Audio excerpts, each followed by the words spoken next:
bienvenue sur Télé Djibouti dans ce principal rendez-vous de l'information au sommaire de l'actualité.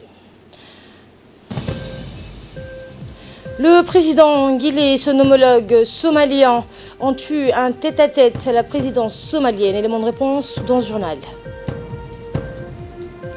Et après l'attaque terroriste contre 2 mosquées qui ont fait 50 morts, la première ministre de Nouvelle-Zélande est allée à la rencontre des représentants de la communauté musulmane de la ville. Bonjour et merci de nous accueillir chez vous durant son séjour de 48 heures à Mogadiscio en Somalie. Le président de la République, Ismaïl Omar Guelleh, s'est rendu ce matin au Parlement somalien où il a tenu un important discours devant les 2 chambres réunies. Le président de la République effectue depuis hier donc une visite officielle à Mogadiscio en Somalie suite à l'invitation, on le rappelle, de son homologue somalien, le président de la République fédérale de Somalie, Mohamed Abdullahi Farmajo. Je suis heureux, a-t-il dit, d'être parmi vous, d'avoir été le premier président qui s'est exprimé les 2 chambres du Parlement. Je tiens à remercier la population somalienne pour leur accueil chaleureux. Je saisis cette opportunité qui m'est offerte par les 2 chambres de Parlement de m'exprimer devant. Cela témoigne, a-t-il dit, de la fraternité qui lie nos 2 peuples. Le président de la République a poursuivi son discours en indiquant « Je voudrais délivrer un message aujourd'hui. Dans tout le pays, dans tout pays, il y a un gouvernement, des institutions. Le gouvernement donc viennent, partent, perdent des élections, mais les institutions restent inchangées. Ils sont donc toute l'architecture d'un pays avec son drapeau. Le gouvernement est composé, selon le président de la République, des lois qui régissent donc des parlements et toute autre institution régalienne.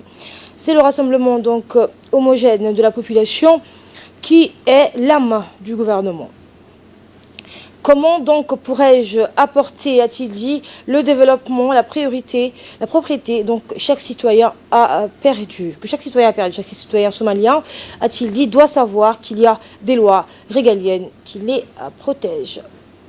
Après donc ce discours, le président Guelleh et son homologue Mohamed Abdullahi Farmajo ont eu hier un tête-à-tête à la présidence somalienne. Je vous le disais en titre, les discussions ont été au cœur de cette rencontre officielle.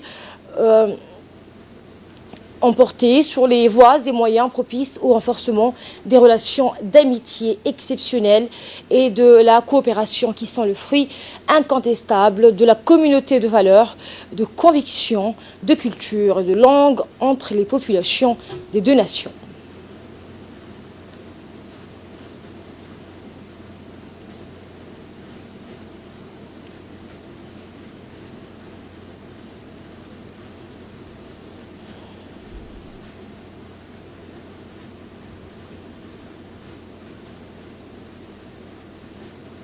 Et après leur bref tête-à-tête, les 2 chefs d'État ont conjointement eu une réunion élargie. Les discussions ont porté sur les questions de modalités de rechange possibles pour les Somaliens en vue de pallier à ce que ce pays ne tombe pas sous le coup d'un déficit sécuritaire avec le retrait progressif des forces de la MISOM. Djibouti, partenaire de la Somalie dans la formation de cadres de défense et de sécurité, a un rôle prépondérant à jouer dans l'appui nouveau à apporter à ce pays frère afin qu'il garantisse désormais, par ses moyens intrinsèques, et sa propre sécurité et stabilité. Autre volet que les 2 chefs d'État ont évoqué, le développement nouveau dans l'identification déjà amorcée de partenariats stratégiques entre les 2 pays sur le plan économique. La Somalie, qui est connue pour ses richesses et ressources importantes, pourrait maximiser ses recettes et gains en export en utilisant donc les infrastructures modernes de Djibouti. Rappelons qu'au passage qu'une importante délégation, comprenant entre autres le chef de la diplomatie djiboutienne, Mahmoud Ali Youssouf, le ministre de la Défense, chargé des relations avec le Parlement, Ali Hassan Bahdon, le ministre des Affaires musulmanes, de la Culture et des Biens Warf, Momin Hassan, et la secrétaire d'État chargée des Affaires sociales, Mona Ousmane Aden, une dizaine de parlementaires djiboutiens, des hauts responsables civils et militaires, parmi lesquels le chef de la sécurité nationale, Hassan Saïd Khaleh, le général Ousmane Nour Soubeglé, le directeur du département bilatéral au ministère des Affaires étrangères et de la coopération, Yassine Hussein Douali, font partie de la délégation conduite par le chef de l'État à Mogadiscio qui accompagne donc le président de la République dans le cadre de ce déplacement à Mogadiscio, vous l'aurez compris. Le président somalien Mohamed Abdullahi Farmajo a tout d'abord souhaité la bienvenue au chef de l'État. Ismaël Omar Guelleh et Hussein Aoulad nous a traduit son allocution.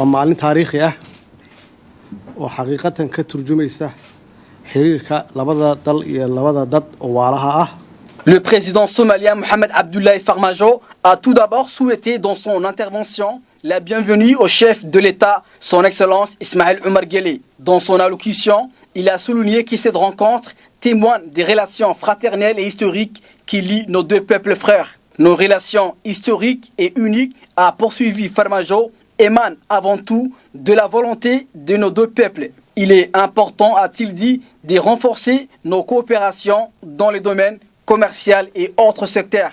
En mon nom et celui du peuple somalien, je réitère aujourd'hui, a précisé Farmajo, l'estime et la reconnaissance que nous portons à la République de Djibouti. La nation serbe somalienne n'oubliera jamais que Djibouti et son président ont toujours œuvré la stabilisation afin que la Somalie retrouve sa grandeur d'autant. Enfin, le chef de l'État somalien a souhaité que la coopération entre nos deux pays puisse se renforcer davantage et s'élargir dans tous les domaines multisectoriels et particulièrement au niveau du volet socio-économique. Il n'a pas manqué de rappeler que la sécurité et la paix sont les deux paramètres essentiels à tout développement durable. Le chef de l'État, Ismaël Omar Guelleh, a quant à lui souligné dans son discours que c'est dans l'intérêt de deux peuples frères à ce que les relations en matière de coopération bilatérale puissent aller de l'avant. Les propos du président de la République nous est traduits par Mohamed Issa. Farriin aan dadweynaheennii ka sidno oo yani rajo iyo hambalyo iyo yani dhiirigelin. Le chef de l'État, son Excellence Mohamed Omar Guelleh, a quant à lui souligné dans son discours que c'est dans l'intérêt de deux peuples frères à ce que les relations en matière de coopération bilatérale puissent aller de l'avant. Tout un chacun souhaite une communion et une solidarité sans faille entre les deux peuples afin de relever le défi de tous bords pour mieux lutter contre l'adversité et les obstacles éventuels, a notamment souligné le chef de l'État djiboutien. C'est à nous, leaders politiques, de mettre en œuvre la volonté légitime de nos deux peuples. Enfin, le président Guelleh n'a pas manqué de souhaiter fortement que la Somalie puisse retrouver sa grandeur et sa place dans le concert des nations. Le premier pas étant déjà amorcé, au vu de la situation actuelle, a conclu le président Guelleh. Nous veillerons toujours à matérialiser cette volonté de nos peuples. On aimerait à ce que la Somalie puisse retrouver sa grandeur, sa force, sa puissance d'antan, afin qu'elle puisse régaler sa place dans le concert des nations, a conclu son Excellence Mohamed Omar Guelleh.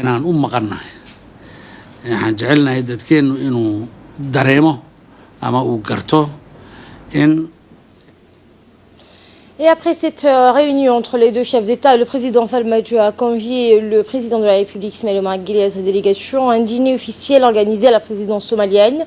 Après avoir été reçu avec tous les honneurs à l'aéroport de Mogadiscio, suivi d'une réunion de travail élargie, un dîner a été organisé hier soir en l'honneur du président Guelleh, les membres du gouvernement et les parlementaires de la Somalie, les hauts responsables ainsi que les diplomates accrédités en Somalie, les hauts responsables civils et militaires de la Somalie et des forces de la mission ont participé à ce dîner. Le dîner était agrémenté donc par une ambiance musicale et folklorique, animée par des artistes comme la star djiboutienne Awale Aden, qui fait partie de la délégation qui accompagne le chef de l'État dans ce déplacement. Retour à Djibouti, le ministre de l'Éducation nationale et de la formation professionnelle, Moustapha Mohamed Mahmoud, et la représentante de l'UNICEF, Djenabou Maoundé, dirigent conjointement les travaux de la revue à mi-parcours du plan d'action de l'éducation 2017-2020 qui se sont ouverts ce matin au SUNY Hill Center d'Arta. Le groupe des parlementaires locaux, mais aussi les cadres et aux responsables du ministère de l'Éducation nationale participent à ces rencontres destinées à faire un état des lieux de l'exécution technique et financière afin de mesurer donc le niveau d'atteinte des objectifs fixés et de formuler, d'ajuster ou d'ajouter de nouvelles activités. Images donc et intervention de la représentante de l'UNICEF et l'intervention du ministre de l'Éducation dans nos prochaines éditions. Page santé, cette fois le ministre de la Santé, le docteur Jama Elmi, qui a tenu une réunion de son staff pour une revue à mi-parcours sur le déroulement de la campagne Zéro Cataracte à Djibouti, qui a mis le Cap Vert dans les régions de l'intérieur. Eh bien, outre le secrétaire général du ministère de la Santé, le docteur Salah Benoît-Toulab, cette réunion a vu la participation de nombreux directeurs et cadres du département de la Santé. Je propose d'écouter un des responsables justement du ministère de la Santé. Régions du Nord et du Sud. Au niveau des régions du Nord, les gens vont être opérés au niveau de la ville de Tadjoura. Et nous informons aux Obokois que le ministère de la Santé a mis à disposition un bus qui va amener les gens d'Obok vers Tadjoura et que ces gens peuvent partir dès maintenant au niveau des hôpitaux, des CMH des régions pour se dépister et se préparer en avance. L'équipe va commencer le 16 et ils vont rester jusqu'au 21. Parallèlement, les opérations vont se poursuivre au niveau du Sud et nous informons à la population à Sedjo qu'il y a un bus qui sera à la disposition au niveau de l'hôpital régional, que les gens seront amenés vers la région de Dikil où ils seront aussi opérés. Voilà donc le but de cette caravane vise à réduire considérablement la prévalence de la malvoyance liée à la cataracte et ce sur l'ensemble du territoire national. Autre actualité de ce 15h, ouverture ce matin à l'UNIFD d'une cérémonie de formation au profit des conseils des quartiers de Djibouti-Ville dans le cadre du renforcement des approches communautaires pour la promotion des droits des enfants et des pratiques d'hygiène et d'assainissement. Cette cérémonie a réuni la représentante adjointe de l'UNICEF, Alexandra Ilmer, la secrétaire générale de l'UNIFD, Fatouma Moussa, la maire de la ville de Djibouti, Fatouma Awale, et la ministre de la Femme et de la Famille, Madame Moumena Ahmed Hassan. Eh bien, dans une ville comme Djibouti, où il y a une forte concentration de la population urbaine et où vit le plus grand nombre d'enfants à Djibouti, l'UNICEF a entériné son engagement auprès de la mairie lors de la signature récente d'un plan de travail avec pour objectif principal la transformation de la ville de Djibouti de manière progressive en ville amie des enfants. Une ville donc amie des enfants, c'est une ville qui garantira les droits de l'enfant aux services essentiels, l'accès aux soins de santé, d'éducation, de logement, d'eau potable et surtout à un milieu sûr et une protection. C'est ce qu'ont précisé la secrétaire générale de l'UNIFD et la représentante adjointe de l'UNICEF dans leurs propos. Dans une intervention faite à cette occasion, la maire de la ville de Djibouti, Fatouma Awale Ousmane, a remercié la ministre de la Femme et de la Famille pour l'appui apporté par son département au profit de la mairie. L'édile de Djibouti a indiqué que cette cérémonie de lancement de la formation des conseils de quartier sur les techniques de communication, les bonnes pratiques de l'hygiène environnementale et les droits des enfants s'inscrit dans le cadre de l'initiative Djibouti-Ville, Amis des enfants. Le maire a affirmé que la rencontre de ce jour fait suite à la signature d'un accord de partenariat entre l'UNICEF et la mairie de Djibouti qui nous engage ensemble dans cette initiative. Pour sa part, la ministre de la Femme et de la Famille, Mme Moumena Ahmed Hassan, s'est exprimée en ces termes. Tout d'abord, je tenais à remercier Madame la maire et Madame la secrétaire générale de l'UNIFD de m'avoir associée à cette activité importante, capitale pour le devenir de nos enfants. Et je tiens à remercier tous les membres et toutes les personnalités et responsables présents dans cette salle de leur disponibilité. Pour vous dire, c'est très rare. Nous organisons des réunions au sein de l'UNIFD, mais voir autant d'hommes et de femmes mobilisés, cela montre combien le sujet est important. Aujourd'hui, nous sommes réunis dans cette salle pour pouvoir parler d'un sujet qui est important. Important en tant que responsable pour nous, important en tant que parents, important en tant que Djiboutiens, tout simplement. Nous parlons de l'enfant. L'enfant est un être humain important dans la vie de tout à chacun. Nous avons tous été enfants, nous sommes tous parents dans cette salle et nous savons que si nous investissons sur l'enfant, nous investissons sur l'avenir de notre pays.